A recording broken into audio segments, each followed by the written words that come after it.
Hello friends, जैसा कि आप सबको पता है मैं आप सभी को एजुकेट करने की कोशिश करता हूं इन्वेस्टिंग और पर्सनल फाइनेंस के बारे में। आज मैं आपको सबसे मेन टॉपिक जो हर घर से रिलेटेड है वो समझाने की कोशिश करूंगा, जो कि है होम लोन।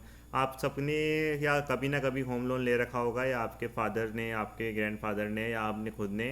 तो मैं आपको बताने की कोशिश करूंगा कि अगर आपने घर का लोन ले रखा है तो आप किस तरह से घर का लोन, जो आपने लोन अमाउंट ले रखा है, उतने की इंटरेस्ट की सेविंग कर सकते हैं। इससे मेरा मतलब है कि मान लीजिए मेरा लोन है 25 लाख रुपए का। तो कोई भी मैंने होम लोन ले रखा है 25 लाख रुपए का, तो मैं 25 लाख रुपए की बचत कैसे करूँगा उसी होम लोन को जल्दी चुका के। और मैं ये भी बताऊंगा प्रैक्टिकली उसको अपन जल्दी कैसे चुका पाएंगे। और इसी के साथ मैं ये भी एकदम प्रैक्टिकली एग्जांपल के साथ बताने की कोशिश करूंगा किस किस तरह से सारे तरीके जिससे आप उसको इंटरेस्ट सेविंग, और मैं ये भी बताऊंगा कि कितने अमाउंट का इंटरेस्ट आपका सेव हो जाएगा। तो सबसे पहले हम एक एग्जांपल लेते हैं। मान लीजिए मैंने 25 लाख रुपए का होम लोन ले रखा है 8.25 की इंटरेस्ट रेट पे। 8.25 मैंने अप्रोक्सीमेट इंटरेस्ट रेट ले ली। 8.25 में जनरली सबको होम लोन मिलता है, तो सैलरीड पर्सनस को 8.25 के अप्रॉक्स पे मिलता है। तो आप मान लीजिए 25 लाख का 25 साल का मैंने होम लोन ले लिया। उसको उसकी जो मेरी ईएमआई आएगी वो ईएमआई आएगी जो 20,000 से भी आप अप्रॉक्स आएगी। तो मैं सारे फिगर्स अप्रॉक्स दे रहा हूँ ताकि ईजी हो जाए अंडरस्टैंड करने में। तो 20,000 की ईएमआई मुझे भरनी है लगातार 25 साल तक। तो अगर मैं 20,000 की ईएमआई भरता हूँ 25 साल तक होम लोन पे 25 लाख के, तो इसका जो इंटरेस्ट अमाउंट आएगा वो आएगा 34 लाख रुपीज़। तो 34 लाख रुपीज़ का मेरा इंटरेस्ट अमाउंट आएगा। 25 लाख का मैंने लोन लिया है, तो 59 लाख रुपीज़ मुझे भरने हैं 25 साल के पीरियड में।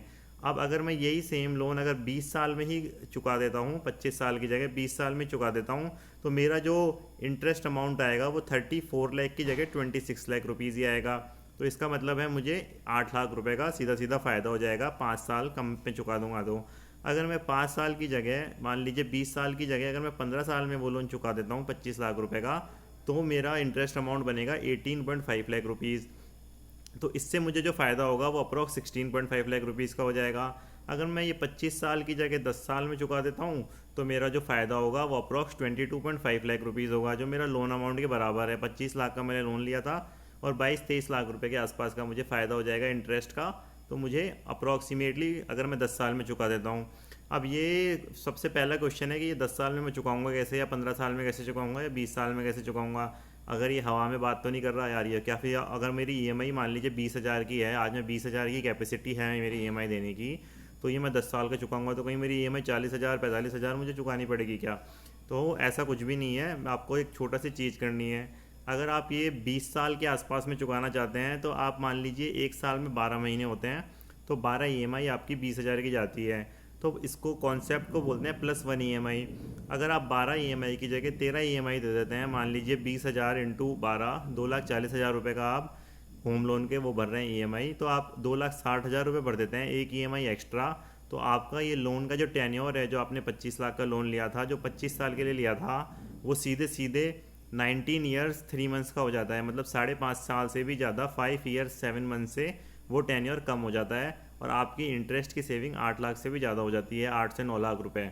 अब दूसरा जो तरीका है जो मैं पर्सनली प्रेफर करता हूँ, वैसे तो मैं कोई होम लोन ये कार लोन में बिलीव ही नहीं करता बाकी, लेकिन अगर मैंने मान लीजिए होम लोन ले रखा हो तो मैं इस तरह से ही ये वाला जो तरीका है वो मैं प्रेफर करूँगा। मुझे पता है कि मेरी जो पर्सनल इनकम है, जो मेरी इनकम है, जो मेरी सैलरी इनकम है, बिजनेस इनकम है, जो भी इनकम है, वो 5% से तो मिनिमम बढ़ ही जाती है। तो मैं क्या करूँगा, 20,000 की जगह हर साल में 5% से अपनी जो ईएमआई का अमाउंट है वो बढ़ा दूंगा। अब इससे मेरा क्या मतलब है, 20,000 इंटू 5% कितना होता है, 1,000 रुपये। तो इस साल मैंने जो 20,000 की ईएमआई दी है, तो 12 महीने के बाद मैं वो 21,000 के देने लग जाऊँगा। फिर उसके 12 महीने बाद मैं 21,000 इंटू 5%, तो जैसे जैसे मेरी इनकम बढ़ती जाएगी वैसे वैसे मैं 5-5% से अपनी ईएमआई का अमाउंट भी बढ़ाता रहूँगा। तो अभी अब सोचेंगे यार ये क्या है, 1,000 रुपये से क्या फ़ायदा होगा, 25 साल का लोन है, क्या हो जाएगा, ज़्यादा से ज़्यादा कितने होगा। तो आप गैस नहीं कर पाएंगे। इससे मेरा जो टेन्योर हो जाएगा वो 13 ईयर्स 3 मंथ्स हो जाएगा। मतलब मेरा 25 साल का जो लोन था वो अप्रॉक्स आधा ही हो जाएगा 13 ईयर्स 3 मंथ्स में, और जो मैं चुका पाऊँगा। और इसलिए मुझे इंटरेस्ट की सेविंग हो जाएगी करीब करीब 18 लाख रुपीज़ की। तो अब मैं सोचूंगा कि यार मुझे अब 10 साल का क्या करना पड़ेगा, अगर मुझे चाहता हूँ कि मेरा लोन टेन्योर 25 साल का जो है वो 10 साल में ही चुक जाए। तो इसके लिए भी कुछ भी नहीं करना आपको। आप ये मानिए कि आपकी 10% से जनरली सबकी इनकम बढ़ जाती है। तो आप 20,000 रुपये कि अगर आप ईएमआई भर रहे हैं अभी, तो अगले अगले साल आप इंटू 10% कर लीजिए, 22,000 की भरने लग जाइए। उसके बाद इंटू 10% कर दीजिए, तो उसके बाद 24,200 रुपये की हो जाएगी। तो इस तरह से अगर आप करेंगे तो आपका जो लोन टेन्योर है वो 10 साल में ही ख़त्म हो जाएगा, और आपको जो लोन अमाउंट है, जो आपने 25 लाख रुपए का लोन लिया था, उस अप्रॉक्सीमेटली उतने की आपको सेविंग हो जाएगी इंटरेस्ट की। और आपके 25 लाख का दो दो फ़ायदे होंगे इससे। आपको जो 25 लाख तक का लोन चल रहा था, मान लीजिए आपकी एज 25 ईयर्स है, तो जो लोन 50 ईयर्स तक चलता वो 35 ईयर्स में ही ख़त्म हो जाएगा। दूसरा फ़ायदा ये हो जाएगा, जो 25 लाख रुपए आप ब्याज के भरते एक्स्ट्रा 23 लाख रुपए, वो आपके सीधे सीधे बेनिफिट हो जाएगा। तो ये छोटी छोटी चीज़ें होती है वो पर्सनल फाइनेंस की, जो मैं गवर्नमेंट से भी चाहता हूँ, जो बुक्स में कभी भी इंक्लूड ही नहीं होती, जो अपने कोई भी करिकुलम में इंक्लूड नहीं होती, जो अपन को बेसिकली हर बच्चे को सिखानी चाहिए 8th में 9th क्लास में। ये कॉन्सेप्ट में बुक्स में आना चाहिए, ये छोटी छोटी चीज़ें जो पर्सनली हर किसी के घर में काम आती है।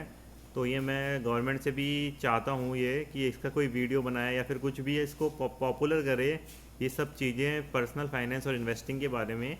और मैं एक और चीज़ नेक्स्ट वीडियो में उस पर बनाऊँगा कि अगर आपका जो मान लीजिए कोई भी बेबी है जो जो 1 दिन का है या फिर 1 साल का है, बहुत छोटा है, अभी जस्ट पैदा ही हुआ है, तो वो जब 24-25 साल का होगा वो किस तरह से रिटायर हो जाएगा। मतलब मान लीजिए जब अपन 24-23, इंडिया में जनरली 23-24-25 में कमाने की उम्र होती है, तो उस बच्चे को कितना अमाउंट अपन वो अमाउंट भी केवल वन टाइम इन्वेस्टिंग बोलूँगा, मैं ये नहीं बोलूँगा कि हर महीने आप इतने रुपये लगाओ। तो मैं ये बताऊँगा आपको कि कितने अमाउंट आप एक बार में डाल के लगा दो। जैसे मान लीजिए मेरे बेबी हो गया आज, तो मुझे कितने अमाउंट एक बार में लगाना है, 5 लाख, 10 लाख, 20 लाख, ताकि वो 25 साल में रिटायर हो जाए। 25 साल में ईजीली वो जो जनरली जो उसके दोस्त वगैरह काम करके जो कमा रहे हैं, उतनी इनकम वो पैसिव इनकम कमा ले। मैं ये बेसिकली अमाउंट आपको बताने की कोशिश करूँगा प्रैक्टिकली, और एक लैपटॉप में आपको समझाने की भी कोशिश करूँगा चार्ट वाइज कि ये प्रैक्टिकली किस तरह से आप इन्वेस्ट कर सकते हैं विदाउट एनी नॉलेज। मेरा बेसिक पर्पज़ यही होता है हर वीडियो का कि कोई भी एक जनरल पर्सन जिसको कोई भी नॉलेज नहीं है स्टॉक मार्केट की, गोल्ड की, सिल्वर की, वो किस तरह से इन्वेस्ट कर सके।